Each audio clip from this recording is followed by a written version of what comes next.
Hay dos declaraciones del Nuevo Testamento que parecen contradecirse de manera tan directa que la mayoría de los pastores prefiere ignorar la tensión entre ellas.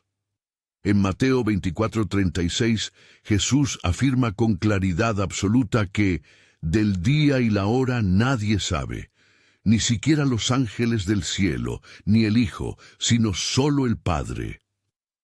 Una declaración que parece cerrar para siempre cualquier intento de calcular el momento del arrebatamiento. Y sin embargo, en 1 Tesalonicenses 5:4, el apóstol Pablo le dice a esa misma iglesia que vosotros, hermanos, no estáis en tinieblas, para que aquel día os sorprenda como ladrón. ¿Cómo puede ser cierto que nadie sabe el día, y al mismo tiempo cierto que los hijos de la luz no serán sorprendidos? Este estudio resuelve esa tensión exacta y muestra lo que la Biblia sí permite saber sobre el momento del arrebatamiento. Y la tensión se profundiza cuando uno lee Lucas 12:46, donde Jesús describe al siervo infiel siendo encontrado de sorpresa en día que no espera y a la hora que no sabe. Y luego salta a 1 Corintios 1:7, donde Pablo describe a los creyentes como aquellos que esperan ardientemente la manifestación de nuestro Señor Jesucristo. Una iglesia que espera ardientemente no puede ser al mismo tiempo una iglesia sorprendida como un ladrón en la noche. Algo en la lectura superficial de estos textos no encaja, y la causa de ese desencaje es lingüística.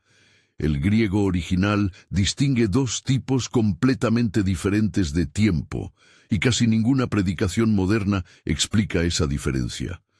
Antes de avanzar más en esta revelación, si este tipo de estudio bíblico profundo despierta algo en tu espíritu, suscríbete a este canal ahora mismo. Aquí es donde descubrimos lo que la enseñanza tradicional ha dejado de lado durante demasiado tiempo. Quédate conmigo durante todo este estudio, porque vas a recibir 5 marcadores temporales específicos que la Biblia entrega. 5 indicadores que la mayoría de los predicadores nunca enseñó junto, y que cuando se ven convergiendo simultáneamente cambian por completo cómo entiendes la urgencia del momento en que estás viviendo. Antes de salir de este estudio, vas a tener en tus manos un mapa que separa lo que está prohibido saber de lo que la Escritura sí ordena reconocer. La resolución del paradoxo está en el griego del Nuevo Testamento. La palabra que Jesús usa en Mateo 24:36 cuando dice del día y la hora es cronos, el tiempo cronológico, medible en calendario, en horas y minutos exactos. Eso es lo que el Padre se reserva. Pero la palabra que Pablo usa en 1 Tesalonicenses 5:1 cuando habla de los tiempos y las ocasiones es completamente diferente. Kairos, el tiempo cualitativo, la estación profética, el momento marcado por señales convergentes. Lo que está prohibido es calcular el cronos exacto. Lo que está ordenado es discernir el kairos inminente. Esa es la distinción que reconcilia los dos textos sin forzar ninguno. Y Pablo refuerza esa distinción de manera deliberada en el versículo siguiente. En 1 Tesalonicenses 5:1-2 escribe: Pero acerca de los tiempos y de las ocasiones no tenéis necesidad, hermanos, de que yo os escriba, porque vosotros sabéis perfectamente que el día del Señor vendrá así como ladrón en la noche. Pablo usa los dos términos griegos juntos, cronos y kairos, y aclara que el ladrón en la noche es para los hijos de las tinieblas. Versículo 4-5.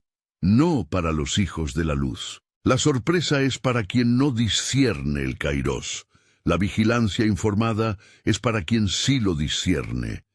La iglesia primitiva entendía esa diferencia con claridad, y la perdimos en la traducción.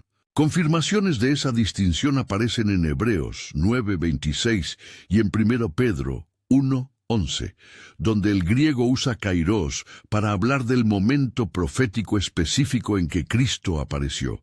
Cuando Pedro dice que los profetas del Antiguo Testamento inquirían qué persona y qué tiempo indicaba el Espíritu de Cristo, la palabra para tiempo es kairos. Los profetas no inquirían fechas en el calendario, inquirían estaciones marcadas. Esa es exactamente la postura que el creyente del Nuevo Testamento debe adoptar respecto al arrebatamiento. No calcular el cronos prohibido, sino discernir el kairos que la Escritura ordena reconocer.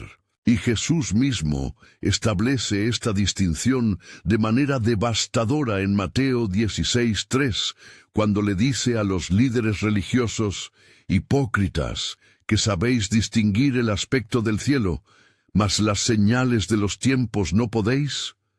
La palabra griega que Jesús usa para tiempos en ese reproche es kairón, la forma acusativa de kairos. Jesús no condena a los fariseos por no saber el cronos exacto del Mesías. Los condena por no discernir el kairos inminente que estaba ante sus ojos. Si Jesús reprende esa falta de discernimiento en su primera venida, la lógica del texto es transparente. La misma reprensión aplica a quienes no discernirían el kairos de la segunda venida. Si este estudio está abriendo algo en tu entendimiento de las Escrituras ahora mismo, escribe en los comentarios: Jesús es el Señor. Esa declaración es lo que separa al que vela del que duerme. Y aquí entra el primero de los 5 marcadores que la Biblia entrega para identificar la estación. En Mateo 24, 32, 34, Jesús dice: «De la higuera aprended la parábola. Cuando ya su rama está tierna y brotan las hojas, sabéis que el verano está cerca. Así también vosotros, cuando veáis todas estas cosas, conoced que está cerca, a las puertas. De cierto os digo que no pasará esta generación hasta que todo esto acontezca». La palabra clave allí es higuera, y la higuera, en todo el lenguaje profético del Antiguo Testamento, no es solo un árbol al borde del camino, es el símbolo recurrente de Israel como nación. Oseas 9:10 declara: «Como uvas en el desierto hallé a Israel, como la fruta temprana de la higuera, en su principio vi a vuestros padres». Jeremías 24 entero gira en torno a una visión de 2 cestas de higos, que representan 2 grupos del pueblo de Israel. Y Lucas 13, 6, 9 narra la parábola de Jesús sobre una higuera que no daba fruto y representaba precisamente al Israel de su generación. Cuando Jesús dice en Mateo 24 que la higuera empezará a brotar las hojas, los expositores como John Walvoord en su obra The Rapture Question interpretan que está señalando el renacimiento nacional de Israel como el indicador que abriría la cuenta regresiva profética. Y aquí entra el dato histórico verificable. Israel desapareció como entidad política en el año 70 después de Cristo, cuando los romanos destruyeron Jerusalén y dispersaron a los judíos por todo el mundo. Durante 1878 años, Israel no existió como nación. Y luego, el 14 de mayo de 1948, ocurrió algo sin precedente en la historia humana. Una nación dispersa por casi 2 milenios fue restaurada por decreto internacional en el mismo territorio, hablando el mismo idioma resucitado de las cenizas. La Jewish Virtual Library documenta que la población judía de Israel pasó de aproximadamente 600.000 habitantes en 1948 a más de 7 millones hoy. La higuera, en términos del lenguaje profético de Jesús, había vuelto a brotar. Pero la profecía de Jesús no se detiene en el brote. Continúa con una declaración que ha desconcertado a los exégetas durante siglos. No pasará esta generación hasta que todo esto acontezca. ¿Qué duración tiene esta generación en el lenguaje bíblico? El Salmo 90:10, escrito por Moisés, define la duración de una generación humana de manera explícita.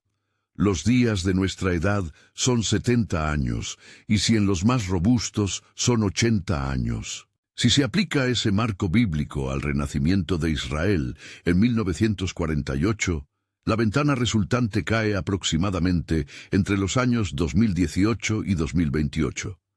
Es importante mantener aquí una cláusula de cautela exegética.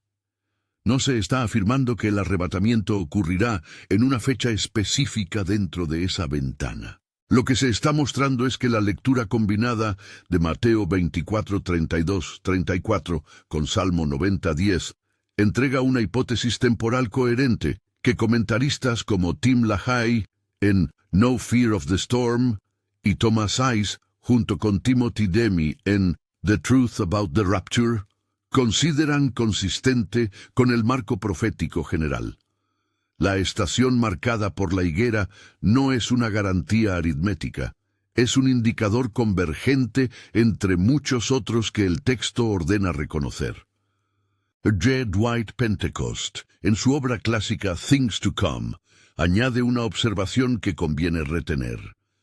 El cumplimiento de profecías sobre Israel en el siglo XX, el regreso del pueblo a la tierra, la restauración del idioma hebreo, la reconstrucción de Jerusalén bajo soberanía judía en 1967 constituye la primera vez en 1800 años en que las condiciones geopolíticas necesarias para el cumplimiento de la semana 70 de Daniel y de los eventos del Apocalipsis vuelven a estar presentes en el mapa. La higuera no solo brotó, brotó completa. Y eso conduce directamente al segundo marcador que aparece en el mismo capítulo de Mateo. En Mateo 24, 6, 8, Jesús describe múltiples señales que ocurrirían antes del fin. Y oiréis de guerras y rumores de guerras, porque se levantará nación contra nación y reino contra reino, y habrá pestes y hambres y terremotos en diferentes lugares. Y todo esto será principio de dolores. La palabra griega que Jesús usa para principio de dolores es arche-odinon, literalmente principio de dolores de parto. Una mujer no entra en trabajo de parto por una sola contracción aislada. Entra en trabajo cuando las contracciones se hacen frecuentes, intensas y simultáneas. La elección de la analogía del parto es deliberada y carga implicaciones profundas. El parto no se puede revertir una vez que las contracciones reales comienzan. El parto sigue una trayectoria irreversible hacia un nacimiento, y el parto produce dolor creciente, no decreciente, hasta el momento del alumbramiento. Cuando Jesús eligió esa imagen para describir los eventos del fin, estaba comunicando que el proceso, una vez iniciado, no se revertiría. Solo se intensificaría hasta el desenlace. Pentecost subraya en Things to Come que ningún otro lenguaje del Nuevo Testamento captura esa irreversibilidad con la misma precisión. Pentecost subraya en Things to Come que las señales individuales de Mateo 24, guerras, hambres, terremotos, pestes, han ocurrido en cada generación de la historia humana de manera aislada. La singularidad del momento profético no está en la presencia individual de las señales, sino en su convergencia simultánea con intensidad creciente. Y eso es exactamente lo que está documentado en el siglo XXI. El Stockholm International Peace Research Institute reporta el gasto militar global más alto de la historia. Las Naciones Unidas reportan más de 300 millones de personas en inseguridad alimentaria aguda. El United States Geological Survey documenta el patrón sísmico moderno.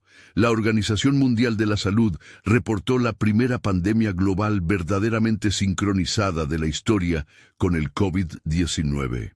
Walvoord, en su comentario sobre Apocalipsis, observa que la convergencia simultánea es la firma del Kairos, no la presencia aislada. Si una sola señal aparece, no constituye evidencia profética. Cuando todas convergen al mismo tiempo, en el mismo periodo histórico, con intensidad creciente, eso es lo que el lenguaje griego del arche-odinon está describiendo.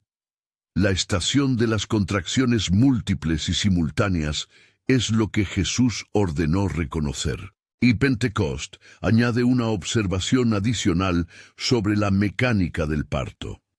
En el primer trimestre del embarazo no hay contracciones. En el segundo aparecen contracciones aisladas y distantes, las llamadas Braxton Hicks.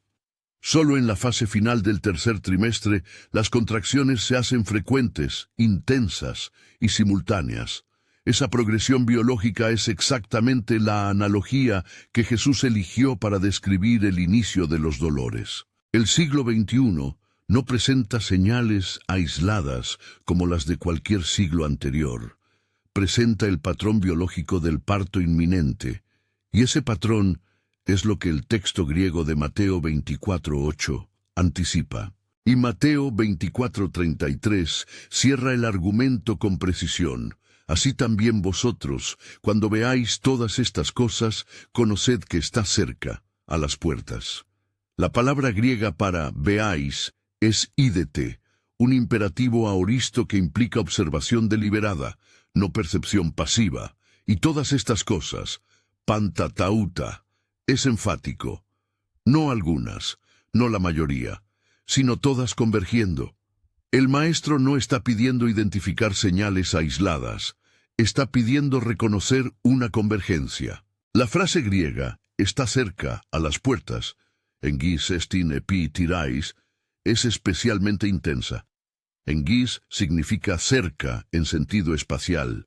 Epi tirais significa a las puertas en sentido literal.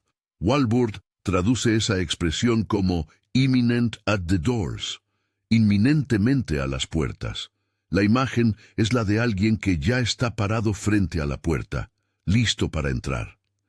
No es una predicción de algo distante, es una declaración de proximidad inmediata. Esa es la fuerza semántica que el texto entrega cuando los 5 marcadores convergen. Si este estudio te está abriendo los ojos a lo que la Escritura realmente describe, dale like a este video ahora mismo. Cada like ayuda a que esta verdad alcance a alguien más que la necesita escuchar en este momento. Ahora viene el tercer marcador, y es uno de los más fascinantes de todo el estudio profético, el patrón de las festas judías. En Levítico 23, Dios establece 7 festas anuales que el pueblo de Israel debía celebrar. Pero esas festas no son solo memoriales históricos, son sombras proféticas del calendario completo del plan redentor. Colosenses 2:17 dice explícitamente que las festas son sombra de lo que ha de venir. Y el patrón cumplido hasta ahora es matemáticamente preciso. Las 4 festas de primavera, Pesaj, la Pascua, los panes sin levadura, las primicias y Shavuot, Pentecostés, fueron cumplidas exactamente en el calendario del primer advento de Cristo. Jesús murió en la fecha exacta de Pesaj, fue sepultado durante los panes sin levadura, resucitó en la fecha exacta de las primicias, y el Espíritu Santo descendió en la fecha exacta de Shavuot, 50 días después. 4 festas, 4 cumplimientos, todos en el calendario hebreo correspondiente. La precisión no es accidental, pero quedan 3 festas de otoño que aún no han sido cumplidas. Yom Teruah, festa de las trompetas, Yom Kippur, día de la expiación, y Sukkot, festa de los tabernáculos. Tim LaHaye, en su obra escatológica, y Arnold Fruchtenbaum en The Footsteps of the Messiah, sostienen como hipótesis exegética coherente que las 3 festas de otoño señalan los 3 eventos restantes del plan profético: el arrebatamiento, trompetas, el día del juicio sobre Israel, Yom Kippur, y el establecimiento del reino milenial, tabernáculos. Y la conexión textual entre Yom Teruah y el arrebatamiento es especialmente notable. Yom Teruah significa literalmente día del sonido de la trompeta. Y 1 Tesalonicenses 4:16 describe el arrebatamiento con estas palabras: porque el Señor mismo con voz de mando, con voz de arcángel y con trompeta de Dios descenderá del cielo. 1 Corintios 15:52 añade: a la final trompeta, porque se tocará la trompeta, y los muertos serán resucitados. La festa, cuyo nombre literal es el día del sonido de la trompeta, es la única festa del calendario hebreo asociada explícitamente con el sonido de la trompeta, y los textos del arrebatamiento describen el evento exactamente con ese sonido.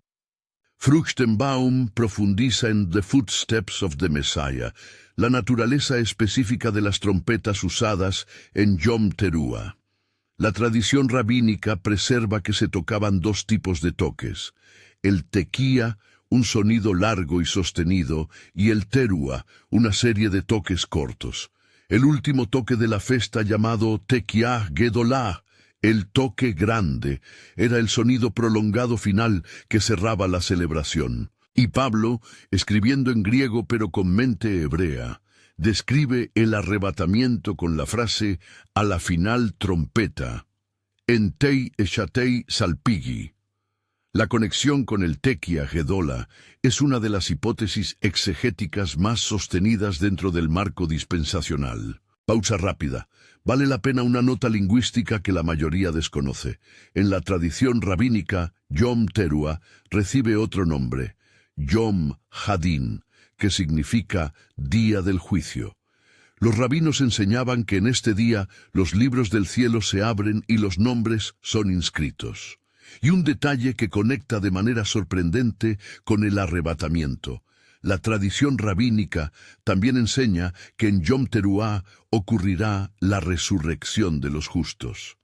Es decir, el Israel rabínico, sin tener acceso a los textos paulinos, conservó una tradición de resurrección y juicio asociada a esta fecha. Exactamente la combinación que el Nuevo Testamento describe en el arrebatamiento. Es necesario, sin embargo, mantener la cláusula exegética. Ningún teólogo serio afirma que el arrebatamiento ocurrirá obligatoriamente en una festa de las trompetas específica de un año específico. Lo que se afirma como hipótesis razonable es que el patrón de cumplimiento exacto de las festas de primavera sugiere fuertemente que las festas de otoño también serán cumplidas en sus calendarios correspondientes. Eso no permite calcular el cronos. Sí permite reconocer el kairos como inminente. Lahai observa en No Fear of the Storm que la festa de las trompetas era, en la tradición rabínica, la única festa de la cual no se sabía exactamente el día en que comenzaba. Las demás festas se calculaban con precisión a partir de la luna llena de un mes específico, pero Yom Teruah comenzaba con el primer avistamiento de la luna nueva del mes de Tishri, y ese avistamiento dependía de testigos oculares que reportaban al Sanedrín. Por eso, los rabinos llamaban a esta festa la festa de la cual nadie sabe el día ni la hora. Esa frase específica, usada por Jesús en Mateo 24:36, es exactamente la descripción rabínica de Yom Teruah. La conexión cultural es difícil de ignorar, y aquí entra el cuarto marcador, que es el más estructural de todos, la profecía de las 70 semanas de Daniel. En Daniel 9, 24, 27, el ángel Gabriel le entrega al profeta Daniel un cronograma profético tan preciso que J. Dwight Pentecost, en Things to Come, lo describe como el esqueleto cronológico de toda la profecía bíblica. El texto declara: 70 semanas están determinadas sobre tu pueblo y sobre tu santa ciudad. La estructura interna del texto de Daniel es la que da la fuerza al cálculo. La palabra hebrea que se traduce como semanas en Daniel 9:24 es shabuim, literalmente sietes. No son semanas de 7 días, son unidades de 7 años. Esa lectura no es arbitraria. El propio Daniel acababa de leer en Jeremías 25 que el cautiverio babilónico duraría 70 años, y el ángel Gabriel responde a esa lectura con una profecía estructurada en 77 de años, es decir, 490 años proféticos.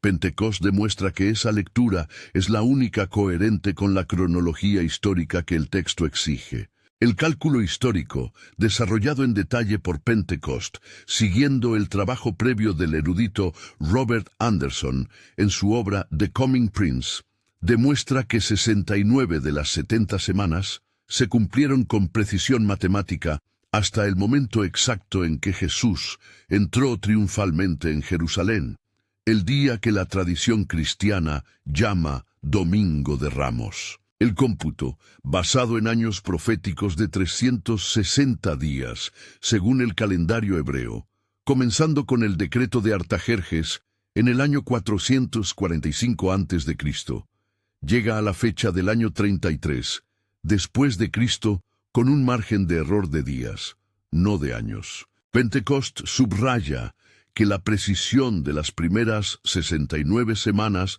es lo que valida la confiabilidad de la profecía sobre la semana 70 restante. Si el ángel Gabriel acertó con margen de días en un cómputo que abarcó casi 5 siglos, no hay razón exegética para sospechar que la profecía sobre la semana final será menos precisa. La lógica del texto es transparente. El cumplimiento histórico de las primeras 69 semanas funciona como prenda divina del cumplimiento futuro de la última. Y eso significa que queda exactamente una semana profética por cumplirse, la semana 70. Esa semana, 7 años proféticos, corresponde al período que Apocalipsis describe como la tribulación.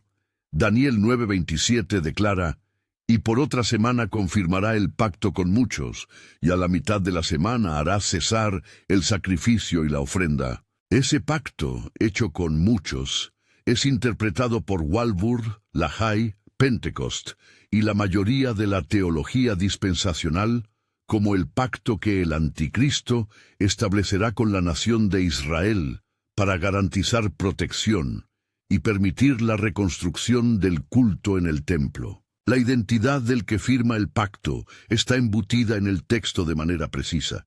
Daniel 9:26 había anticipado que el pueblo de un príncipe que ha de venir destruirá la ciudad y el santuario. Ese pueblo es el Imperio Romano, que en el año 70 después de Cristo destruyó Jerusalén bajo el mando del general Tito. Pentecostés demuestra exegéticamente que el príncipe que ha de venir, el sujeto gramatical del versículo, es el anticristo, surgido de la matriz cultural del antiguo Imperio Romano. Ese detalle lingüístico es lo que conecta la profecía de Daniel con la geografía actual del Mediterráneo y de Europa. Y la mitad de la semana, el momento en que el sacrificio cesa, es el evento que Jesús describe en Mateo 24:15 como la abominación desoladora de la que habló Daniel el profeta. Esa abominación, según 2 Tesalonicenses 2:4, es el momento en que el hombre de la iniquidad se sienta en el templo de Dios como Dios, haciéndose pasar por Dios. La estructura completa del cronograma escatológico depende de Daniel 9, y la precondición de todo eso es la existencia de un templo físico funcional en Jerusalén. Sin templo no hay sacrificio que detener. Sin sacrificio que detener no hay abominación desoladora que cumplir. Si has llegado hasta aquí en este estudio y sientes que la enseñanza superficial te ha dejado con preguntas más profundas que respuestas, hay algo en el primer comentario fijado que dejé especialmente para ti. Es para los que están listos para ir más profundo en el estudio profético sin atajos. La precondición técnica para que la semana 70 comience es la reconstrucción del templo en Jerusalén. Porque Daniel 9:27 habla de un sacrificio que será detenido en la mitad de la semana, lo cual exige que el sacrificio esté siendo realizado al inicio. Y aquí entra otro dato que casi nadie predica. El Temple Institute en Jerusalén, fundado en 1977, ha estado preparando durante 4 décadas todos los utensilios sacerdotales necesarios para reanudar el culto en el templo apenas el espacio físico esté disponible. La precondición está, por primera vez en 1900 años, técnicamente lista. Y antes de avanzar al quinto marcador, el más perturbador de los 5, necesito que pares un instante. Si has estado sintiendo durante todo este estudio que algo en ti reconoce la voz del texto, eso no es accidente del algoritmo. Existe una posibilidad real de que estés exactamente donde necesitas estar para entender lo que viene a continuación. Sigue conmigo, porque el quinto marcador es el que conecta todo el resto y le da urgencia al momento presente. El quinto marcador está en 2 Tesalonicenses 2, 6, 7, en un texto que el apóstol Pablo escribió para corregir una confusión sobre el día del Señor. Pablo declara: «Y ahora vosotros sabéis lo que lo detiene, a fin de que a su debido tiempo se manifieste. Porque ya está en acción el misterio de la iniquidad, solo que hay quien al presente lo detiene hasta que él a su vez sea quitado de en medio». Hay una entidad, Pablo no la nombra explícitamente, que está deteniendo la manifestación pública del anticristo. Y la palabra griega para lo que detiene es katechon, literalmente el que sujeta o el que retiene. El katechon ha sido objeto de debate exegético desde los primeros siglos del cristianismo. Tertuliano, escribiendo a finales del siglo II en Apologeticum, identificaba al katechon con el Imperio Romano como entidad política que mantenía la estabilidad del mundo. Juan Crisóstomo, en sus homilías sobre Dogmas Tesalonicenses, sostenía una variante similar. Pero la lectura contemporánea más sostenida exegéticamente, defendida por Walworth en The Rapture Question, argumenta junto con Thomas Ice que la identificación más coherente del katechon es el Espíritu Santo operando a través de la Iglesia presente en la tierra. Tim LaHaye sostiene la misma posición. La razón exegética es que sólo una entidad con poder divino tiene la capacidad de retener al hombre de la iniquidad, descrito en los versículos siguientes, y sólo el Espíritu Santo, en su rol presente en la Iglesia, encaja con esa descripción. La gramática del texto griego refuerza esa interpretación. El versículo 6 usa el participio neutro to katechon, una fuerza impersonal que detiene. El versículo 7 cambia al masculino ho katechon, una persona que detiene. Esa transición de género no es accidental. Refleja exactamente la doctrina trinitaria del Espíritu Santo como la persona divina que opera a través de la Iglesia, una entidad colectiva impersonal que es simultáneamente habitada por una persona divina específica. Pocos detalles del texto griego son tan precisos para sustentar la interpretación pneumatológica del katechon. Y aquí está la implicación temporal que cambia todo. El texto declara explícitamente que el anticristo no puede ser revelado hasta que el katechon sea quitado de en medio. La palabra griega para quitado es ek meson, literalmente removido del medio. Si el katechon es el Espíritu Santo operando a través de la Iglesia, su remoción del centro de la escena significa precisamente lo que el arrebatamiento describe: la Iglesia siendo retirada de la tierra antes de que la semana 70 de Daniel comience. Esa es exactamente la secuencia que Apocalipsis describe. La Iglesia desaparece de la narrativa entre los capítulos 4 y 19. Pentecost añade en Things to Come que esa secuencia explica por qué Apocalipsis 4:1 describe a Juan siendo llevado al cielo con la voz que dijo: «Sube acá», porque ese momento simboliza, en la estructura narrativa del libro, la transición de la era de la Iglesia hacia la era de la tribulación. La Iglesia es removida del escenario terrenal antes de que el juicio comience. El katechon ha sido quitado del medio. Y la promesa de Apocalipsis 3:10 confirma esa lógica. Te guardaré de la hora de la prueba que ha de venir sobre el mundo entero. La preposición griega es eka, fuera de, no a través de. La fuerza de esa preposición no es trivial. En el griego del Nuevo Testamento existen dos formas distintas de expresar protección durante un evento. Una es dia, protección a través de mientras se atraviesa la prueba. La otra es eka, protección desde fuera, sin atravesar la prueba. Si Cristo hubiera querido prometer que la Iglesia atravesaría la tribulación bajo protección sobrenatural, habría usado dia, pero usó eka. Y esa elección léxica es lo que sustenta exegéticamente la posición pretribulacional. Walvoord lo explica con precisión técnica en The Rapture Question. Eka, con genitivo, siempre denota separación completa. Y aquí entra una observación que Lahai desarrolla con detalle en No Fear of the Storm. Si el Espíritu Santo es removido del medio en el sentido del catechon, eso no significa que el Espíritu Santo cesa de operar en el mundo durante la tribulación. Significa que su rol contenedor, el rol específico de detener la manifestación pública del hombre de la iniquidad, termina con la salida de la Iglesia. Apocalipsis describe a una multitud de gentiles convertidos durante la tribulación, y esa conversión solo es posible si el Espíritu Santo continúa convirtiendo. Lo que cambia no es la presencia del Espíritu en el mundo, es el rol específico que Él ejercía a través de la Iglesia. Esa distinción es clave para entender la coherencia del modelo dispensacional. Thomas Ice y Timothy Demi, en The Truth About the Rapture, añaden un detalle exegético adicional.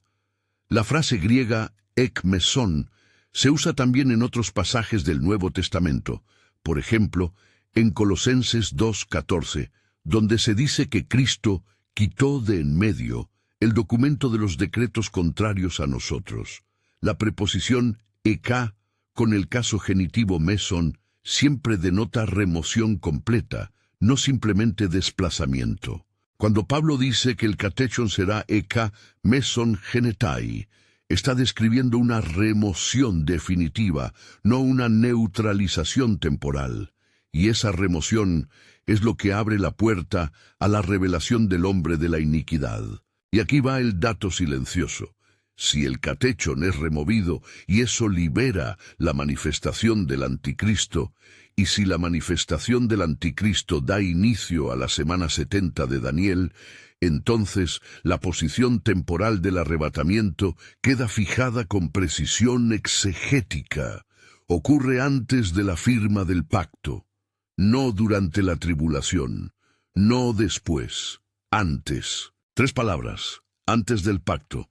Esa es la conclusión exegética que Walvoord, Lahai, Ice y Pentecost defienden, no como dogma especulativo, como conclusión derivada del texto. La pregunta que queda es la pregunta del Kairos.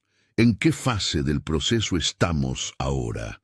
Apocalipsis 3:10 promete protección de la hora de la prueba para los que han guardado la palabra de Cristo con paciencia.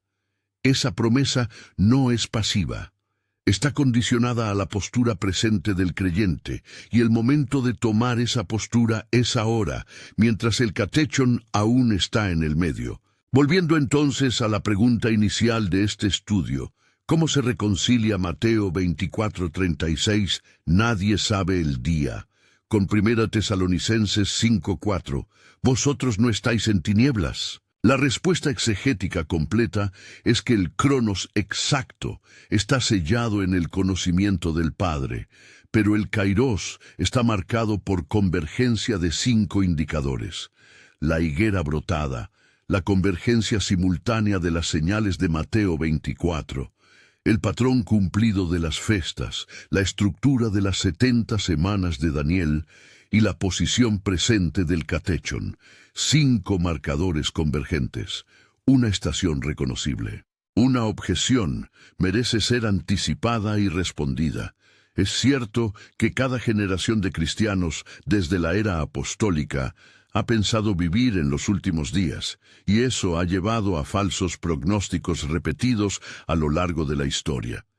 Pero el argumento bíblico no se invalida por los abusos del pasado.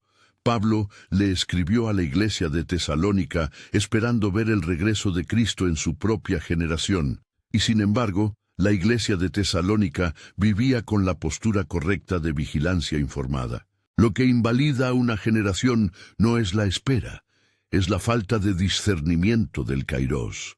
Una segunda objeción sostiene que muchos de los marcadores presentados, guerras, hambres, terremotos, han existido en cada época.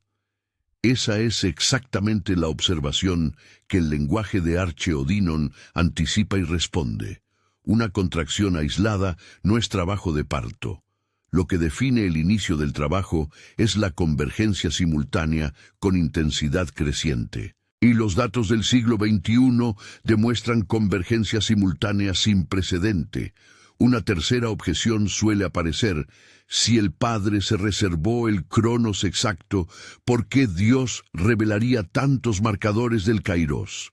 La respuesta está en Amós 3:7, porque no hará nada Jehová el Señor sin que revele su secreto a sus siervos los profetas. Dios no entrega el día y la hora, pero entrega la estación, porque su pueblo no debe ser sorprendido. Esa es exactamente la lógica de 1 Tesalonicenses 5:4-6. Mas vosotros, hermanos, no estáis en tinieblas, para que aquel día os sorprenda como ladrón, porque todos vosotros sois hijos de luz e hijos del día. Por tanto, no durmamos como los demás, sino velemos y seamos sobrios. La palabra hebrea para secreto en Amós 3:7 es sod, un término que describe el consejo íntimo compartido entre amigos cercanos. Los profetas no recibían información clasificada, recibían acceso al consejo íntimo de Dios. Y Jesús, en Juan 15:15, transfiere esa misma posición a sus discípulos. Ya no os llamaré siervos, porque el siervo no sabe lo que hace su Señor, pero os he llamado amigos, porque todas las cosas que oí de mi Padre os las he dado a conocer. La Iglesia, como amiga de Cristo, no es dejada en la ignorancia del Kairos. Es introducida activamente en el conocimiento de la estación, y el verbo griego para velemos en ese versículo es gregoromen, derivado de gregoreuo, un imperativo presente activo que implica acción continua, no instantánea. La vigilancia ordenada no es un acto único, es una postura sostenida, y el verbo para seamos sobrios es nefomen, que describe la sobriedad mental opuesta a la embriaguez del mundo. La iglesia que discierne el Kairos no es una iglesia entrando en pánico, es una iglesia con sobriedad mental sostenida, alerta, preparada, estable. La palabra griega que el apóstol Pablo usa para describir el evento del arrebatamiento en 1 Tesalonicenses 4:17 es arpazo, un verbo violento que significa agarrar con fuerza, arrebatar de manera súbita. El mismo verbo se usa en Hechos 8:39, cuando el Espíritu del Señor arrebata a Felipe, y en 2 Corintios 12:2-4, cuando Pablo describe ser arrebatado al tercer cielo. Arpazo no describe un proceso lento, describe un acto instantáneo y soberano. Cuando el Padre decida que el cronos llegó, el arpazo ocurrirá sin previo aviso. La traducción al latín de la Vulgata de Jerónimo eligió para arpazo el verbo rapere, y de ese término latino vienen las palabras rapto y arrebatamiento que la teología hispana ha heredado.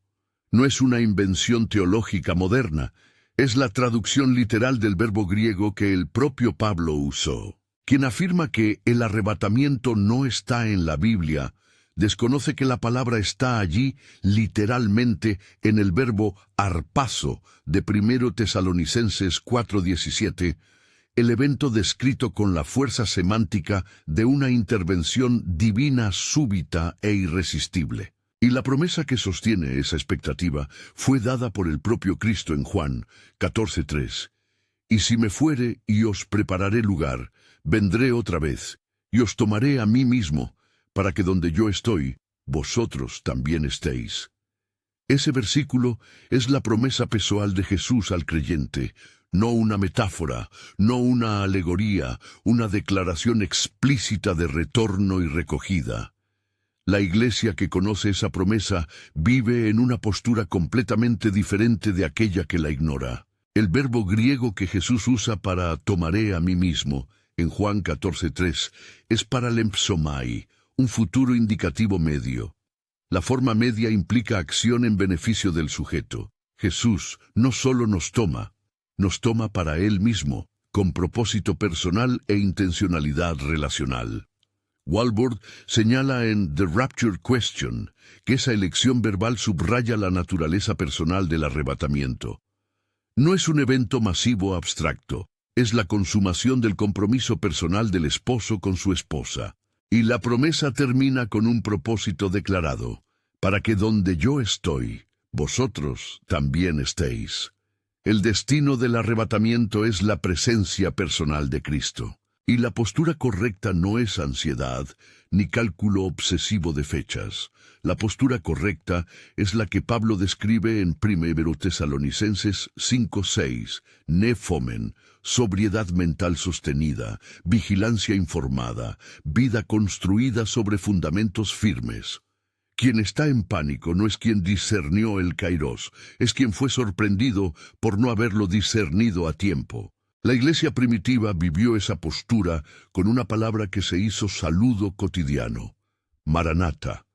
Esa palabra aramea, preservada por Pablo en 1 Corintios 16:22, significa literalmente Señor nuestro, ven. Era el saludo que los cristianos del siglo I se daban al encontrarse, no buenos días, sino Maranatha.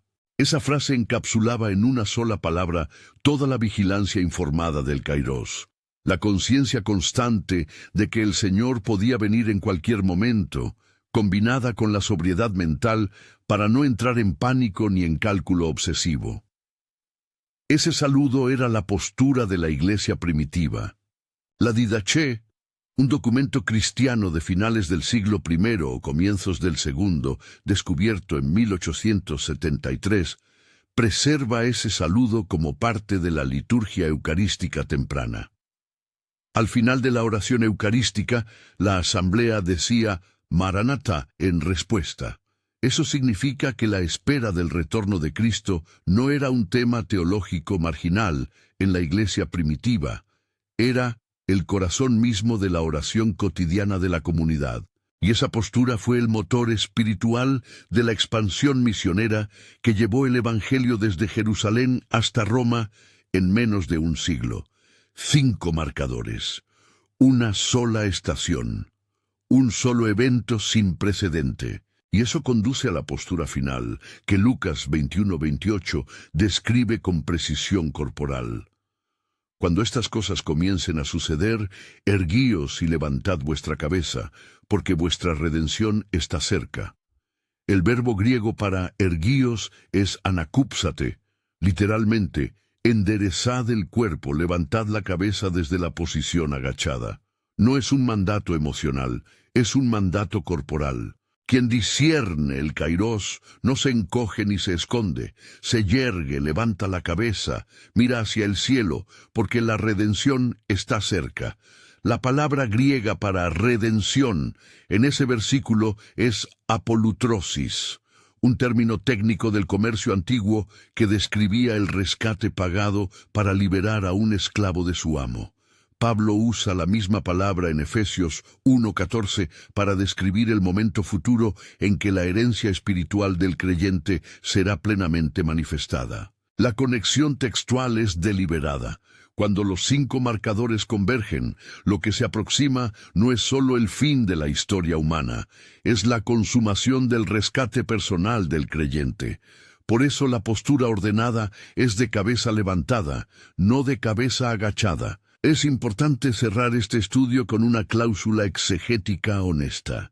Lo que se ha presentado aquí es un marco interpretativo coherente con la tradición exegética dispensacional sostenida por Walbur, Lahai, Ice, Demi y Pentecost, autores cuya credibilidad académica es ampliamente reconocida en el campo de la escatología bíblica. Esto no significa afirmar con certeza absoluta que el arrebatamiento ocurrirá en una fecha específica calculable. Significa afirmar, con la autoridad del propio texto bíblico, que la estación marcada por la convergencia de los 5 indicadores está ante nuestros ojos y exige una respuesta personal. Existen otras tradiciones interpretativas dentro del cristianismo evangélico que difieren sobre el momento exacto del arrebatamiento dentro del esquema escatológico. La posición pretribulacional sostenida por los autores citados, la posición mesotribulacional, la posición preira de Marvin Rosenthal y la posición posetribulacional de Robert Gundry. Este estudio ha presentado el marco pretribulacional porque es el más coherente con los 5 marcadores examinados. Pero el viewer atento debe saber que el debate exegético es honesto y que la lectura aquí presentada no es la única lectura sostenida por exégetas serios. Sin embargo, lo que ninguna posición seria niega, pre, meso, pos o preira, es la realidad del kairos convergente. Las 4 escuelas coinciden en que los 5 marcadores señalan la cercanía de un evento profético decisivo. El debate es sobre el orden de los eventos dentro de la tribulación, no sobre la cercanía de la tribulación misma. Esa distinción es importante. El discernimiento del kairos no depende de qué escuela escatológica el viewer adopte. Depende de si reconoce o no la convergencia de las señales que todas las escuelas reconocen. Y si has llegado hasta este punto del estudio sintiendo que algo en ti reconoce la voz del texto sin necesidad de explicación adicional, eso no es coincidencia. Existe una razón espiritual concreta para que precisamente tú estés escuchando precisamente esto en precisamente este momento. La palabra de Dios no llega por accidente al oído de quien está dispuesto a oírla. Llega como un llamado. Ese llamado es lo que separa al hijo del día del hijo de las tinieblas en 1 Tesalonicenses 5. No es la información, es la respuesta a la información. Pablo no le escribió a la iglesia de Tesalónica para entregarle datos sobre el fin. Le escribió para que esos datos transformaran la postura presente de la comunidad. Saber sin responder es la peor de todas las posiciones. Quien escucha el llamado y no responde, queda en un lugar peor que el que nunca lo escuchó, porque ya no puede alegar ignorancia. La responsabilidad espiritual aumenta con el conocimiento recibido. Apocalipsis 22:20, el penúltimo versículo de toda la Biblia, registra la última oración registrada de la iglesia primitiva en respuesta a la promesa final de Jesús. Amén.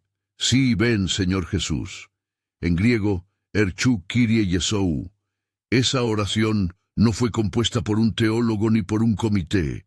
Fue la respuesta espontánea del apóstol Juan en la isla de Patmos, después de haber recibido toda la revelación profética del Apocalipsis. La iglesia que lee el Apocalipsis con discernimiento del kairos termina inevitablemente con esa misma oración en los labios.